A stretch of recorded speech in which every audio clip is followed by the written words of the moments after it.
teman-teman, di video part 2 mengenai latihan kecepatan, saya akan lebih banyak prakteknya daripada teori. Untuk teman-teman yang belum nonton video pertama saya mengenai latihan kecepatan yang part pertamanya, silahkan nonton dulu. Karena tujuannya sudah saya jelaskan di sana. Tujuan latihan kecepatan itu berdasarkan cabang olahraganya bagaimana, spesifiknya seperti apa, sudah saya jelaskan di video pertama. Dan di video kedua saya lebih ke prakteknya. Jadi misalnya kita latihan kecepatan, yang kecepatan umum, yang sprint ya, yang sprint misalnya. Inti dari latihan kecepatan itu, waktunya harus singkat dan jaraknya harus pendek. Waktunya harus singkat, jaraknya harus pendek. Tapi pengulangannya akan banyak nanti. Jika kita buat jaraknya jauh, jadinya nggak latihan kecepatan lagi. Bisa jadi nanti perginya daya tahan kecepatan atau latihan daya tahan. Jadi waktunya harus kita press dan jaraknya harus dekat. Misalnya latihan sprint, kalau saya di karate lebih di bawah 50 meter sprintnya, nggak sampai di atas 50 meter, tergantung nanti kondisi atletnya bagaimana dan jadwal pertandingannya bagaimana. Kalau jadwal pertandingannya masih jauh, sprintnya segini. Kalau jadwal pertandingannya sudah singkat, sprintnya seperti ini. Jadi intensitas sama volumenya bisa berubah-ubah nanti. Yang jelas intensitas kecepatan itu lebih tinggi dan volumenya lebih rendah. Kita contohkan yang sprint ya misalnya. Biasanya di sini banyak yang keliru di latihan kecepatan ini, banyak tenaga yang tidak seharusnya dilakukan tapi dilakukan. Ini makan waktu. Sprint itu kita rincikan aja, ada start sama lari, kemudian finishnya. Kita contohkan saat startnya aja.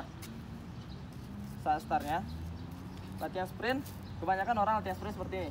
Siap, ya. Ada pemborosan sebelum start, dan pelatih harus jeli melihat ini. Seharusnya siap, ya.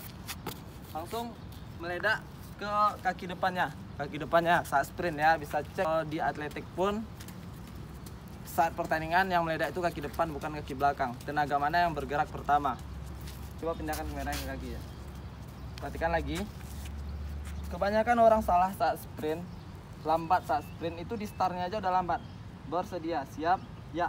Nih langsung kaki ini yang nolak. Bersedia, siap, ya. Kebanyakan yang bikin lambat, bersedia, siap, ya. Tangan perhatikan saat start. Kalau tangannya seperti ini biasanya startnya akan lebih lambat. Jadi tangan lepaskan dari tubuh, bikin serileks mungkin. Kaki menyilang dengan kakinya kiri depan, tangannya tangan kanan. Kalau kakinya kanan depan, tangannya tangan kiri, menyilang. Langsung seperti ini. Jangan seperti ini. Karena nanti bisa jadi gini kalian lari. Itu untuk start. Untuk latihan kecepatan umum ya yang start. Jangan ada membuang tenaga sehingga waktunya makin lama. Ini ya di latihan kecepatan. Kalau di pukulan karate, misalnya kita minta pukulannya sekencang-kencang mungkin. 1 kali dorongan ya, berbeda. Nanti ada metode 2 dorongan, ada sekencang-kencang mungkin. Bersedia, siap, ya. Langsung keluar pukulannya. Jangan sampai bersedia, siap, kaki depan bergerak dulu. Kaki depan bergerak dulu baru datang pukulannya, atau kaki belakangnya merapat dulu baru bergerak pukulannya. Ini yang membuat kecepatan menyerangnya berkurang.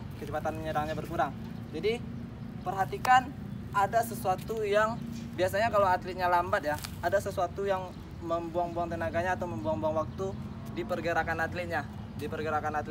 Misalnya di tendangan, kita ingin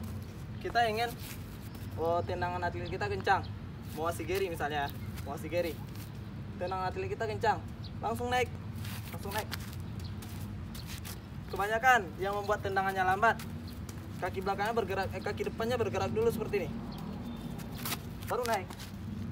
Jadi kalau fokus kita ke latihan kecepatan, hilangkan gerakan-gerakan seperti itu. Misalnya latihan tendangan, dari step seperti ini langsung naik kaki belakangnya, langsung naik. Tidak ada pergerakan ini atau pergerakan ini, langsung naik.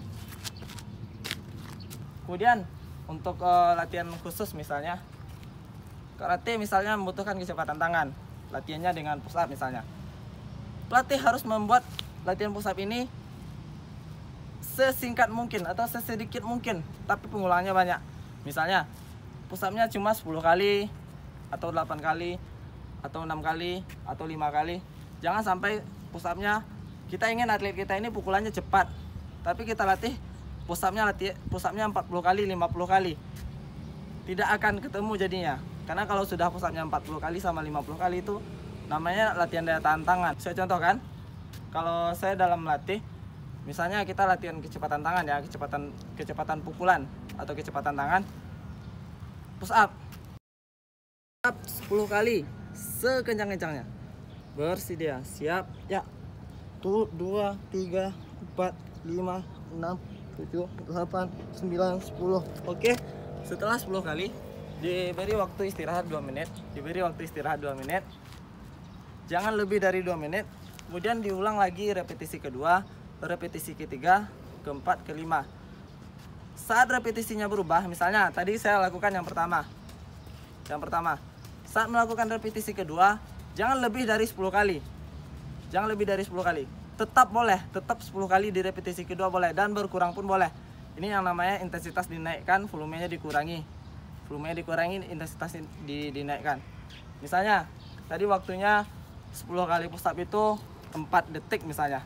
Sekarang push up-nya boleh 8 kali aja, tapi harus 3 detik atau 2, sekian detik. Di sana kita mempresnya. Di set kedua, setelah istirahat 2 menit, di set kedua push up-nya 8 kali. Ambil posisi. Contoh. Ini masih latihan kecepatan tangan ya. Bersedia, siap, ya. 1, 2, 3, 4, 5, 6, 7, 8. Oke. Jadi yang harus diketahui pelatih, sprint itu tidak hanya sprint lari. Ada sprint pukulan, ada sprint tendangan, ada sprint push up. Yang jelas waktunya singkat. Pengulangnya banyak. Kalau saya lebih repetisinya sampai 5 kali. Misalnya, satu set itu 5 kali repetisi. Itu juga latihan kecepatan untuk chinning misalnya. Ini yang untuk para chassis pole 1 tes chinning, dia ingin latihan kecepatan chinning. Kita harus misalnya latihan kecepatan chinning, kita chinningnya sampai mana bisa. Misalnya bisa 60 kali, bisa 40 kali. Itu bukan latihan kecepatan chinning namanya. Kalau kita membuat latihan kecepatan chinning, misalnya chinningnya 5 kali aja atau 10 kali aja, tapi pengulangnya banyak. Misalnya, bersedia, siap, ya. 1, 2, 3, 4, 5, 6, 7, 8, 9, 10. Kemudian istirahat 2 menit. Nanti di set kedua coba 10 lagi. Tergantung kemampuan awal yang latihan ya. Kalau kemampuan awalnya sudah bagus, bisa jadi kita buat di 15. Kalau kemampuan awalnya masih kurang, bisa jadi kita buat di 8 atau di 5. Jadi itu di chinning. Jadi begitu juga saat pull up nanti, latihan kecepatan tangan pull up. Misalnya kita latihan kecepatan pull up, bisa aja kita buat 3-3 tapi pengulangnya banyak. Misalnya, bersedia, siap, ya. 1, 2, 3. Kasih istirahat 2 menit. Sambil rilekskan tangan. Nanti di set kedua, di repetisi kedua, ketiga, keempat, boleh dikurangi, boleh tetap, jangan nambah. Mungkin itu aja.